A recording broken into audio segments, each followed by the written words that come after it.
नमस्कार दोस्तों। किसी भी प्रदेश में यदि कोई कार्यक्रम पहली बार होता है तो उसे ऐसे प्रचारित किया जाता है जैसे कि प्रदेश को बहुत बड़ा लाभ उस कार्यक्रम से होने वाला हो।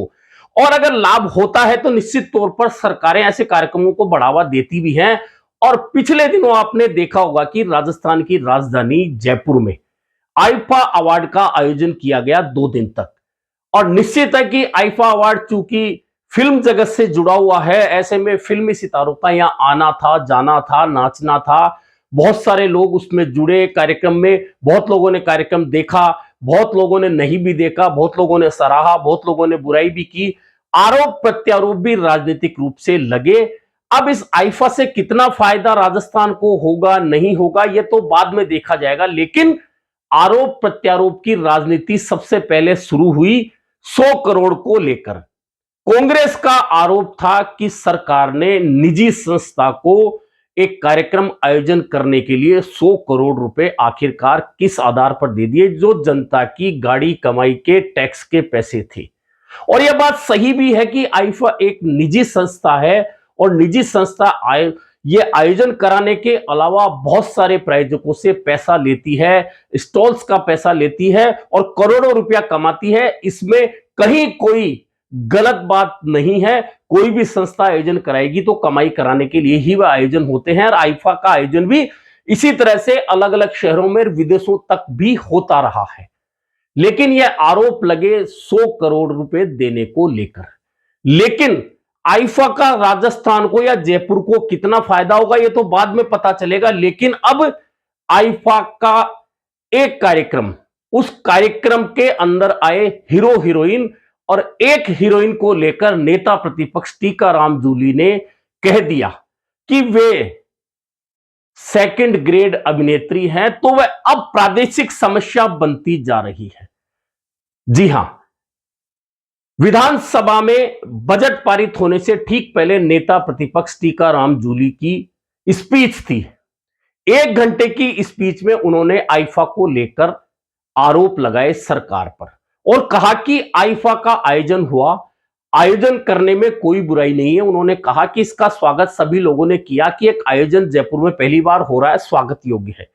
लेकिन सरकार ने 100 करोड़ रुपए देने की फाइल बुलेट ट्रेन की स्पीड से चलाई, तुरंत पारित करके 100 करोड़ दे दिए गए। जबकि खाटू श्याम जी के लिए 120 करोड़ सरकार ने नहीं दिए, 100 करोड़ गोविंद देव जी के नहीं दिए। लेकिन आईफा की फाइल इतनी तेजी के साथ बुलेट ट्रेन की स्पीड से बढ़ी और सरकार ने तुरंत तुरंत में 100 करोड़ रुपए आईफा वालों को दे दिए।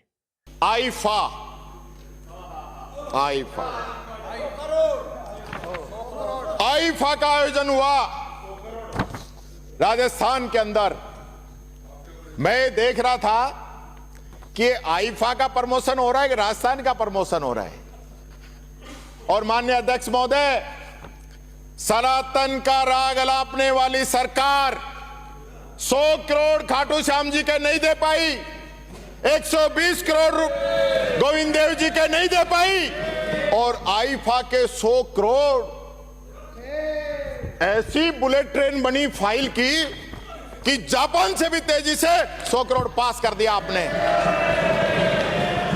अब इसके आगे जब टीकाराम जूली कहते हैं कि इसका आयोजन हुआ शाहरुख खान जैसे ए ग्रेड कलाकार के अलावा, इसमें कोई भी ए ग्रेड का कलाकार नहीं आया। तमाम कलाकार जो आए वे सेकंड ग्रेड के थे, जिनमें माधुरी दीक्षित का नाम भी है, क्योंकि उन्होंने स्पष्ट रूप से कहा कि शाहरुख खान के अलावा सब बी ग्रेड के कलाकार आए। अब इस बी ग्रेड के कलाकार की बात को लेकर प्रादेशिक समस्या इसलिए बन गई है कि इस पर अब मीडिया और राजनेताओं के बीच में बहस चल पड़ी है कि इससे आखिरकार नेता प्रतिपक्ष टीकाराम जूली ने माधुरी दीक्षित को सेकंड ग्रेड कहा तो कैसे कहा। अब मीडिया की समस्या ये इतनी बड़ी बन गई है कि मीडिया सीधे नेताओं के सामने माइक लगा के यही सवाल पूछ रहा है कि टीकाराम जूली ने माधुरी दीक्षित को सेकंड ग्रेड कैसे बोल दिया। तो अशोक गहलोत जयपुर में थे होली मनाने के लिए, मीडिया ने उनसे सवाल किया तो उन्होंने कहा कि नेता प्रतिपक्ष का जो भाषण था 1 घंटे का, वह पिन पॉइंट था और तमाम मुद्दों पर उन्होंने बात की। और उन्होंने माधुरी दीक्षित को सेकंड ग्रेड की हीरोइन क्यों बताया, ये वह जाने, लेकिन माधुरी दीक्षित एक अच्छी कलाकार है, यह बात अशोक गहलोत ने की।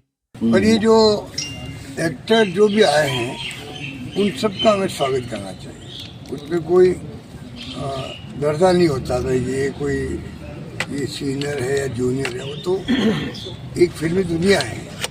फिल्मी दुनिया के अंदर तो कलाकार कलाकार ही होता है। मैं तो कलाकार कोई हो, उन सब का मैं सम्मान करता हूँ।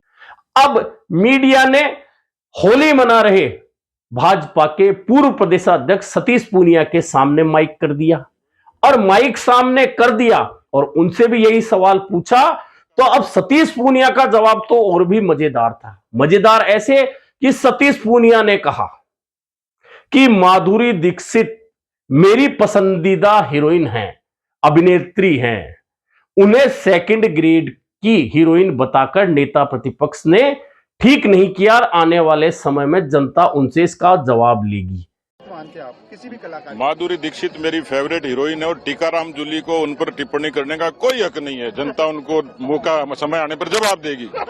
यही से यह प्रादेशिक समस्या बन गई कि प्रदेश की जनता नेता प्रतिपक्ष से इस बात का जवाब लेगी कि आखिरकार उन्होंने माधुरी दीक्षित को सेकंड ग्रेड की कलाकार कहा तो क्यों कहा।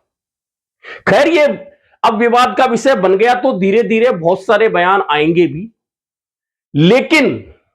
लेकिन क्या वास्तव में माधुरी दीक्षित सेकंड ग्रेड की कलाकार हैं नहीं हैं, यह अलग बात है। लेकिन जो लोग अब इस मामले को लेकर विवाद खड़ा कर रहे हैं, उनसे पूछा जाए कि माधुरी दीक्षित की आखिरी फिल्म कौन सी थी, तो वे शायद नाम नहीं बता पाएंगे। गूगल सर्च करेंगे या माधुरी दीक्षित की बायोग्राफी खोज कर लाएंगे और उसमें देखेंगे कि आखिरकार माधुरी दीक्षित ने आखिरी फिल्म या उनकी आखिरी रिलीज कब थी।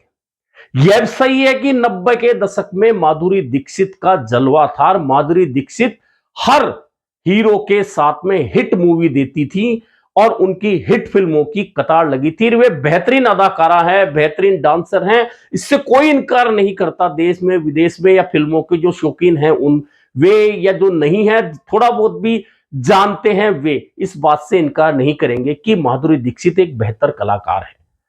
लेकिन फिल्म इंडस्ट्री में जिस समय जो कलाकार, अभिनेता या अभिनेत्री लगातार फिल्में कर रहे होते हैं, हिट कर रहे होते हैं, तभी उन्हें याद किया जाता है। और हर अभिनेता अभिनेत्री का एक समय होता है, उस समय के बाद में नए कलाकार जैसे ही आते हैं पर्दे पर, पुराने कलाकार धीरे धीरे साइडलाइन होना शुरू हो जाते हैं।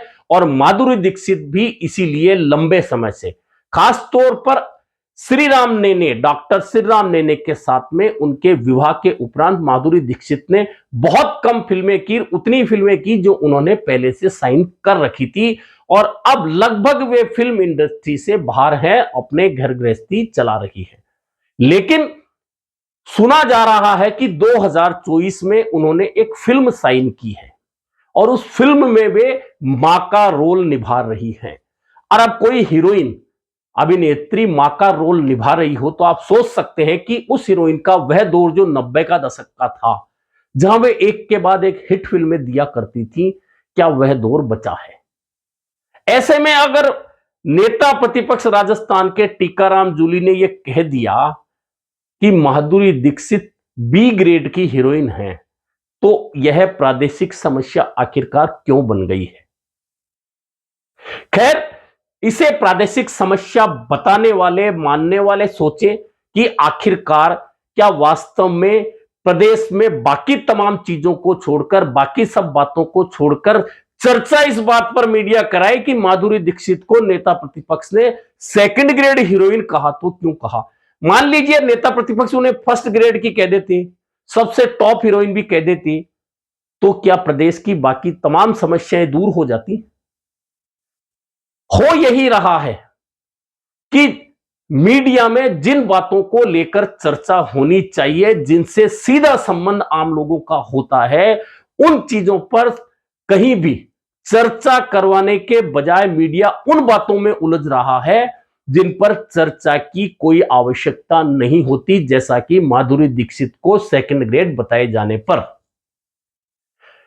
दरअसल राजस्थान की समस्या इस वक्त पिछले दिनों ओलावृष्टि में बर्बाद हुई फसलों के बाद में किसानों के आंसू पोंछने की है, उस पर कोई चर्चा नहीं हो रही। राजस्थान में पेयजल की बहुत समस्या बढ़ने वाली है, क्योंकि गर्मियां अब बहुत जल्दी आ गई हैं, शुरू हो चुकी हैं। यह समस्या है, लेकिन इस मुद्दे पर चर्चा शायद नहीं होगी। राजस्थान में बेरोजगारी दर क्या है? राजस्थान में एसआई भर्ती परीक्षा रद्द क्यों नहीं हो रही? इन मुद्दों पर चर्चा की आवश्यकता है, लेकिन इन मुद्दों से हटकर मीडिया ने माधुरी दीक्षित को नेता प्रतिपक्ष की ओर से सेकंड ग्रेड की हीरोइन बताने को प्रादेशिक समस्या बनाकर नेताओं के आगे माइक लगाकर जवाब लेना शुरू कर दिया है। ऐसे में राजस्थान को आईफा से, शाहरुख खान के आने से, 100 करोड़ देने से यहां की जनता को क्या फायदा मिलेगा यह तो पता नहीं, लेकिन माधुरी दीक्षित को प्रादेशिक समस्या बनाकर सामने पेश किया जाना एक नया रूप मीडिया का नजर आने लगा है। अभी के लिए इतना ही, फिर मिलेंगे नए मुद्दे पर चर्चा के साथ।